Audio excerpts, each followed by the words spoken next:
प्रिय विद्यार्थियों, हम देख रहे हैं माध्यमिक शिक्षा बोर्ड राजस्थान अजमेर द्वारा माध्यमिक परीक्षा 2022-23 के लिए मॉडल पेपर 1 जो जारी किया गया है, इसका सॉल्यूशन हिंदी अनिवार्य का। तो चलिए स्टार्ट करते हैं। इसके बाद में दूसरा मॉडल पेपर भी जारी किया जाएगा और ये पैटर्न रहेगा आपका जो अभी आप पैटर्न देख रहे हैं। यहाँ पे जो पहला क्वेश्चन है, दुनिया की सबसे हल्की एवं रंगीन चीज किसे कहा गया है? तो आंसर हो जाएगा हमारा पतंग। पतंग चैप्टर से जो है ये क्वेश्चन लिया गया है। अगला जो क्वेश्चन है उसकी बात करें, कविता के बहाने किस काव्य संग्रह से ली गई कविता है? तो ये किस कहाँ से ली गई कविता है? तो इन दिनों से ली गई है। ठीक है।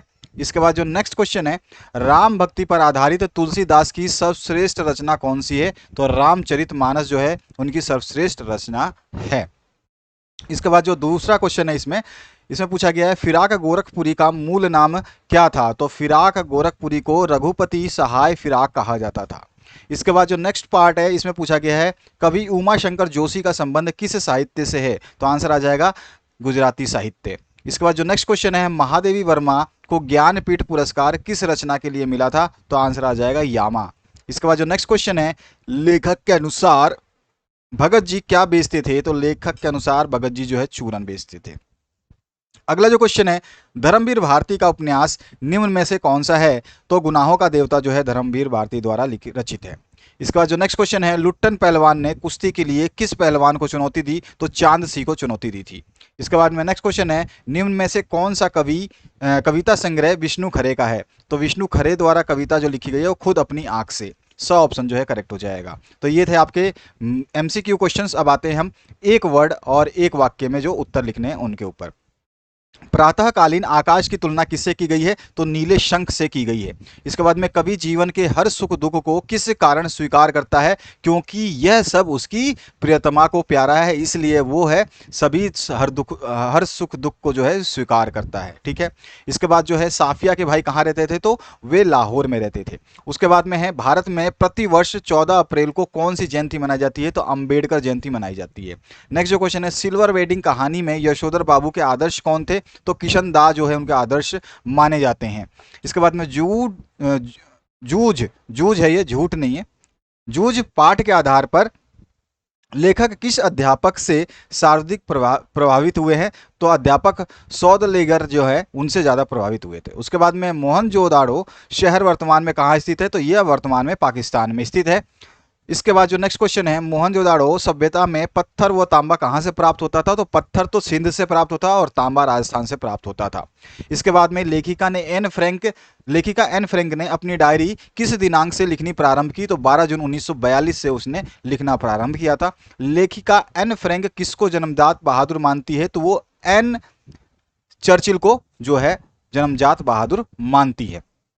अगला जो खंड है दूसरा, इस खंड में जो है एक आपको अपठित गद्यांश दिया गया है। इसको पढ़ने के बाद में जो है आप प्रश्नों के उत्तर देने हैं। आप ये गद्यांश देख सकते हैं, आपके सामने ये गद्यांश है, इसको गद्यांश को एक बार जरूर पढ़ लें।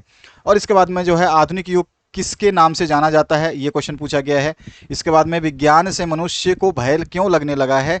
आधुनिक शब्द में मूल शब्द का प्रत्यय आपको जो है बताना है। इसके बाद में गद्यांश का उपयुक्त शीर्षक जो है आपको लिखना है। तो ये प्रश्न है जो आपके गद्यांश आधारित हैं। आप गद्यांश से देख करके आसानी से लिख सकते हैं। इसके बाद एक पद्यांश दिया हुआ है, इस पद्यांश से आधारित प्रश्नों के उत्तर देने हैं आपको। तो पद्यांश जो है यहाँ से लेकर के यहाँ तक है। और इसके बाद में जो पहला प्रश्न इससे बनाया गया है वो है, कौन सी उमंगें असहाय जल रही हैं? पहला प्रश्न इसमें से। दूसरा प्रश्न है, लाशें किसकी निकल रही हैं? तीसरा प्रश्न इसमें पूछा गया है, यानी 18वां प्रश्न पूछा गया है, श्रमिक लोग रातें कैसे गुजारते हैं? और 19वां प्रश्न पूछा गया है, वसुंधरा शब्द से क्या तात्पर्य है? इसके बाद जो नेक्स्ट खंड 3 जो है उसकी बात करें तो खंड 3 में जो है इसमें आपका पठित गद्यांश को पढ़ना है जो आपके बुक से है और इसके बाद में इसके प्रश्नों के उत्तर देने हैं। इसमें जो पहला प्रश्न है इसमें पूछा गया है आपसे या फिर बताया गया है कि शेर के बच्चे नाम से प्रसिद्ध पहलवान का क्या नाम था? इसके बाद जो है आपका नेक्स्ट क्वेश्चन, चांद सिंह के गुरु का क्या नाम था? नेक्स्ट है, गद्यांश में आए देशी पहलवान से क्या अभिप्राय है? नेक्स्ट जो है, शेर के बच्चे की उपाधि उसे कैसे प्राप्त हुई? इसके बाद आते हैं नेक्स्ट पार्ट पे। तो खंड 3 जो है इसमें आपका फिर पद्यांश दिया हुआ, पहले गद्यांश था, आपका पद्यांश है। ठीक है ना, ये पद्यांश है, गद्यांश है, आप देख लीजिए। ये अभी आपका गद्यांश है 20वां भी, और 21वां आपका पद्यांश है, यानी कि ये कविता है। तो ये कविता जो आपको दे रखी है, इस कविता को पढ़ने के बाद में यहाँ पे दिए गए प्रश्नों में से आपको सभी के उत्तर देने हैं। तो यहाँ पे भाई के बिना जीवन की तुलना किससे की गई है? और अगला है, राम किसकी तुलना में अपने भाई को अधिक महत्व दे रहे हैं? और अगला क्वेश्चन है, राम को लक्ष्मण के बिना अयोध्या जाने में क्या सहना पड़ेगा। उसके बाद में नेक्स्ट जो है, राम द्वारा किसकी हानि सहन कर पाना कठिन हो रहा है। और अगला है, नारी हानि विशेष क्षति नाही, पंक्ति में कौन सा भाव व्यक्त हुआ है, ये आपको भाव इसका बताना है। इसके बाद जो है आपका खंड नंबर 4, खंड नंबर 4 में दिए गए शब्दों के अर्थ लिखने हैं, जिसमें एलिजिबल, एलिजिबल का मतलब होता है पात्र, और उसके बाद में एक्शन, एक्शन का मतलब होता है कार्यवाही, उसके बाद में बैलोट, बैलोट का मतलब है मत पत्र, और उसके बाद में लीगल मतलब कानूनी। तो ये 4 शब्द जो है आपको पूछे गए हैं। इसके बाद में दिए गए कवि या कविता, कवि या लेखक का परिचय जो है आपको देना है, कोई भी एक जो है आपको देना है, हरिवंश राय बच्चन के बारे में, या महादेवी वर्मा, या सूर्यकांत त्रिपाठी निराला। इसके बाद में अगर आपको इनके सभी के सॉल्यूशन चाहिए तो मैक्सिमम कमेंट करिए, इसके पूरे सॉल्यूशन जो अभी हमने आपको छोटे प्रश्नों के उत्तर बताए हैं, आप बड़े प्रश्नों के उत्तर भी दे देंगे। अपने प्रधानाचार्य को जो है अंग्रेजी की रिक्त कक्षा लगवाने हेतु प्रार्थना पत्र जो है आपको लिखना है।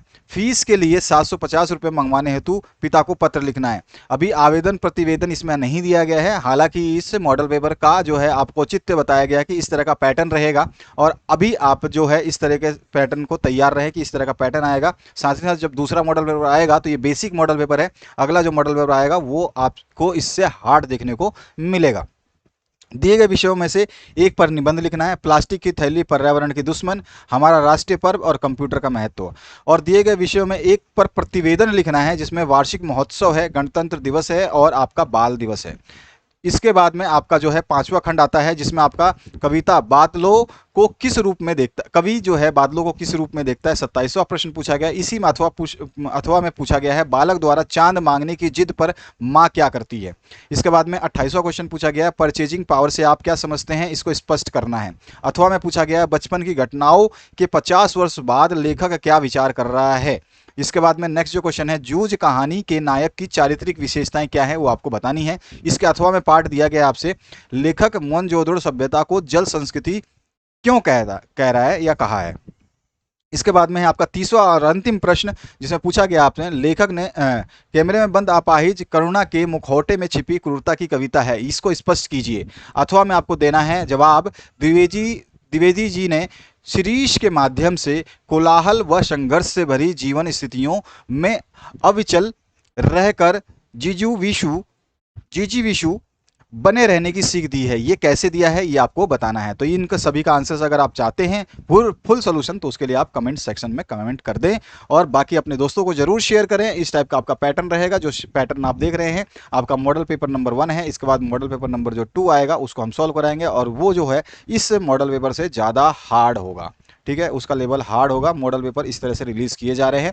इस बार जो है आपका पूरा का पूरा पैटर्न चेंज हो चुका है, 100% सिलेबस आएगा, आपको अच्छी तरह से पता है। 100% सिलेबस के हिसाब से आपका जो है तैयारी करना होगा।